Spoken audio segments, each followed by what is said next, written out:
नमस्कार, मी निखिल सुक्रे. बातमी टीव्हीमध्ये आपलं स्वागत आहे. सध्या विधानसभेचा माहोल महाराष्ट्रभर चालू झालेला पाहायला मिळतोय. काही दिवसातच विधानसभेच्या निवडणुकीची जाहीर तारीख होईल असं समोर येताना पाहायला मिळते आणि आपण सध्या विधानसभा मतदारसंघांचा आढावा घेतोय. उमेदवार कोण असतील, काय असतील याबाबतीत चर्चा करतोय. सध्या आपल्याबरोबर बोलण्यासाठी रमेशदादा बागवे आहेत. दादा, काय सांगाल, सध्या या मतदारसंघामधील प्रलंबित मुख्य प्रश्न कोणते आहेत ज्यावरती काम केलं पाहिजे असं वाटतं? हा मतदारसंघ 10 वर्षापासून दुर्दैवाने BJPच्या ताब्यात गेलेला आहे. 2014मध्ये मोदी लाटेमुळे आमचा पराभव झाला आणि महाराष्ट्रामधल्या चांगल्या दिग्गज मंत्र्यांचा पण पराभव झाला. पण 2019मध्ये जेव्हा मी उभं राहिलो त्यावेळेला इतकं चांगलं वातावरण, इतकं चांगलं आम्ही काम केलं होतं आणि एकमेव मतदारसंघ असा होता की तो काँग्रेसचा त्या ठिकाणी उमेदवार निवडून येणार होता. असा CID रिपोर्ट आहे, पोलिसच रिपोर्ट आहे आणि सर्व त्याप्रमाणे आम्ही कामाची आखणी पण केली होती. पण ऐन इलेक्शनच्या मोक्यावरती म्हणजे 2 दिवसावरती मतदान आहे, तर 2-3 दिवस अगोदर काँग्रेस पक्षाचे नगरसेवक यांनी गद्दारी करून त्या भाजपमध्ये गेल्यामुळे आम्हाला तो फार मोठा फटका बसला आणि अवघ्या 3,000च्या मताने आम्हाला पराभव तो पत्करावा लागला. आणि म्हणून तेव्हापासून आम्ही या ठिकाणी मनापासून काम करून कुठं आमची मतं कमी पडल्यात, कुठं जास्ती पडल्यात ह्याचं चांगलं आम्ही ह्या ठिकाणी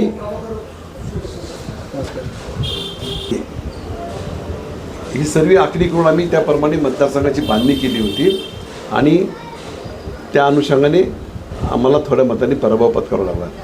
नंतर आमचा पराभव झाल्यावर पण आम्ही ह्या मतदारसंघामध्ये लोकांसंग संपर्क ठेवला, लोकांची कामं केली.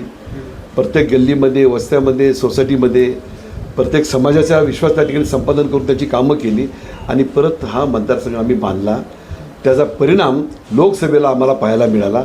लोकसभेला केवळ एकमेव कंटोन्मेंट मतदारसंघ असा आहे की त्या ठिकाणी काँग्रेसला 13,500ची आघाडी मिळाली.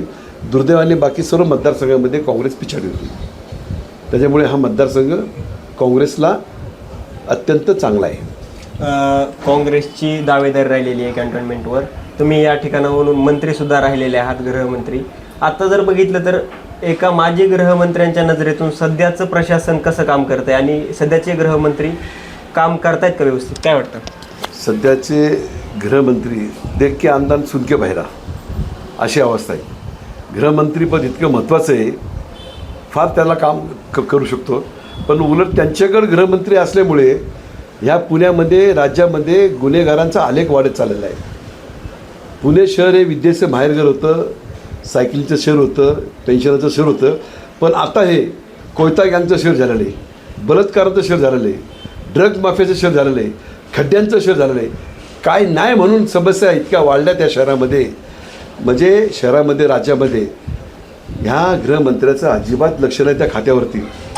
फक्त फोडाफोडीचं राजकारण करायचं, पक्षामध्ये फूट पाडायची, समाजामध्ये भांडणं लावायची आणि आपल्याला त्याचा फायदा कसा होईल ह्या दृष्टिकोनातून ह्या गृहमंत्र्याचं त्यांच्याकडे लक्ष लागलेलं आहे. खात्याकडे अजिबात लक्ष नसल्यामुळे आज ह्या ठिकाणी पोलीस खात्याचा वचक समाजावरती, गुन्हेगारावरती राहिला नाही आहे. त्याच्यामुळं गृहमंत्र्यांनी राजीनामा देणं ही त्यांची नैतिक जबाबदारी, पण ते देत नाही आहे आणि ते ह्या गृहमंत्र्याच्या पदावरती ते अपयशी ठरलेले आहे. काँग्रेसमध्ये आणि भाजपमध्ये थेट लढत होणार अशा प्रकारचं सर्वेमधून सुद्धा बाहेर येते. आता जर काँग्रेसमधून तुम्ही इच्छुक आहात, अविनाश साळवेंनी सुद्धा इच्छा व्यक्त केली, त्यांनी काही दिवसांपूर्वीच काँग्रेसमध्ये प्रवेश केलेला आहे.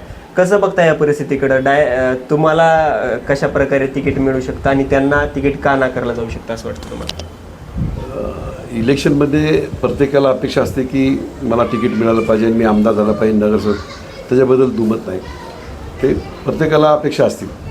परंतु आपण आपली लायकी बघून, काम बघून ते मागितलं पाहिजे.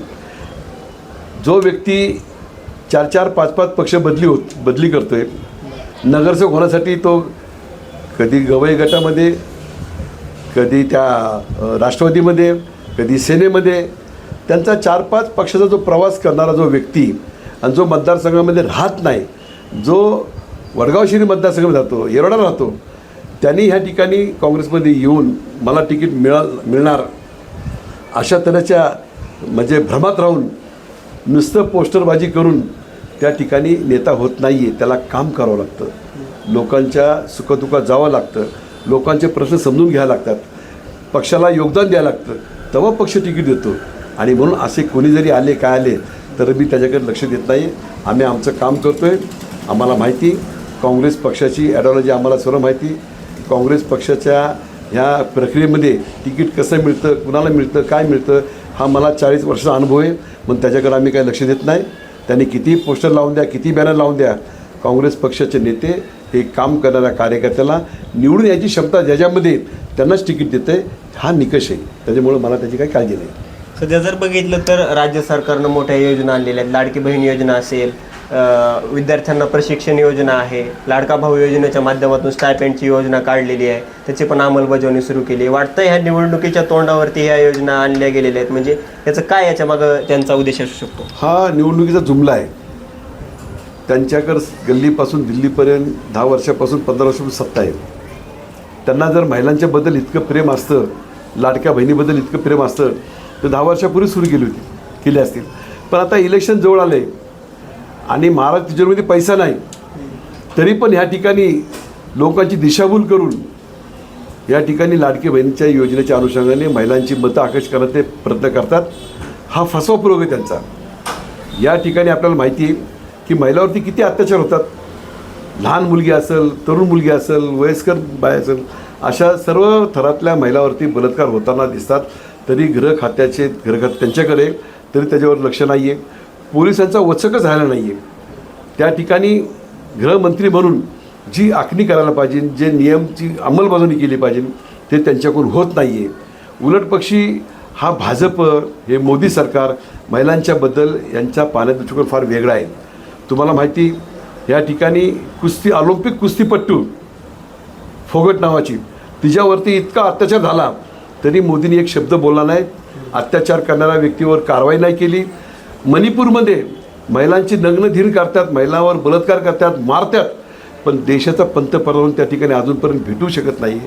आमचे राहुल गांधी वारंवार जातात त्या ठिकाणी, त्या महिलांचं दुःख सावरण्याचा प्रयत्न करतात, त्या ठिकाणी शासनाला धारेवर जातात. अशा तऱ्हेने काम करणारा आमचा काँग्रेस पक्ष आहे, काँग्रेस पक्ष नेते. पण भाजपचे नेते, भाजपची जी वृत्ती आहे ही मनोवादी वृत्ती आहे. महिलांच्या बघण्याचा दृष्टिकोन त्यांचा अत्यंत नगण्य आहे.